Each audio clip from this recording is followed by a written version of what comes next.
वफाकी वज़ीर दाखिला ने ऑपरेशन के दौरान मुजाहिरीन की अमवात के इल्जामात यकसर मुस्तरद कर दिए। उन्होंने इल्जाम आयद करने वालों को लाशें दिखाने का चैलेंज दे दिया और वाज़ेह कर दिया कि 31 दिसंबर के बाद इस्लामाबाद में अब कोई अफगान शहरी बगैर NOC नहीं रह सकेगा।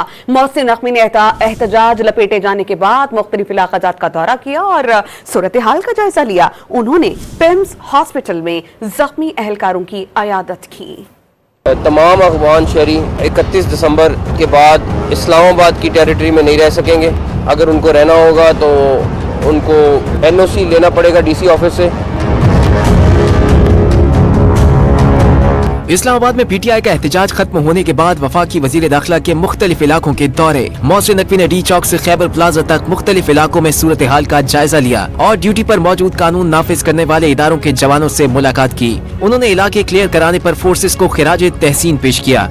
वजीर दाखिला ने DG रेंजर्स पंजाब के साथ पिम्स में जेरे इलाज जख्मी रेंजर्स, FC और पुलिस अफसरान और जवानों की अयादत की। इस मौके पर मुजाहिरीन के पथराव से शदीद जख्मी ASP को फौरी लाहौर शिफ्ट करने की हिदायत भी की। मोहसिन नकवी ने मुजाहिरीन की अमवात का प्रोपेगेंडा यकसर मुस्तरद करते हुए कोई एक लाश दिखाने का चैलेंज दे दिया। एकदम प्रोपेगेंडा शुरू हो गया कि जी कितनी लाशें एक हॉस्पिटल में हैं। अब उनको अपनी शर्मिंदगी छुपाने का कोई तरीका नहीं मिल रहा। मैं इनको फिर चैलेंज कर रहा हूँ कि भाई मुझे भी इत्तला कर दें कि अगर कोई ऐसा बंदा हलाक हुआ है या कोई चीज़ हुई है तो हमें कम से कम बता दें। वफाकी वजीर दाखिला ने यह भी वाज़ेह किया कि इस्लामाबाद की हुदूद में अब कोई अफगान शहरी 31 दिसंबर के बाद बगैर NOC नहीं रह सकेगा।